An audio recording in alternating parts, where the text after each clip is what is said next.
જય માતાજી મિત્રો, કેમ છો? બધા મજામાં જ હશો. સુરેન્દ્રનગર જિલ્લાના ધાનગઢ તાલુકાની એક અનોખી શાળા, જ્ઞાનના વટવૃક્ષ સમાન એક અનોખી શાળા, જ્ઞાનનો વડલો, જ્ઞાનનો સાગર એવી શ્રી સરસ્વતી વિદ્યા મંદિર એ ત્યાં હમણાં 3-4 દિવસથી ખેલ મહોત્સવ ચાલી રહ્યો છે. એમાં આજ રોજ ધોરણ 8ના બાળકો દ્વારા ગોળા ફેંક, ચક્ર ફેંક, બરછી ફેંક વગેરે જેવી રમતો રમવામાં આવી.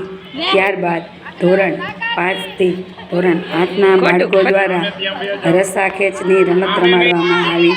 દરેક બાળકોએ હોશે દરેક રમતમાં ભાગ લીધો.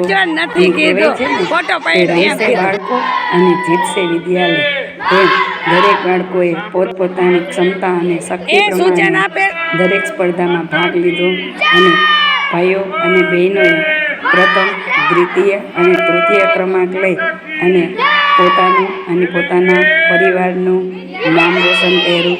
આવા રમતોની સાથે સાથે શારીરિક અને માનસિક આનંદની પ્રાપ્તિ પણ થાય છે. તો આ દરેક બાળકો જેમનો પ્રથમ, દ્વિતીય, તૃતીય નંબર આવ્યો છે એમની અને જે લોકોએ આ દરેક રમતમાં ભાગ લીધા હતા તે દરેક બાળકોને સારા પરિવાર વતી ખૂબ ખૂબ અભિનંદન. રમશે બાળકો, જીતશે વિદ્યાલય.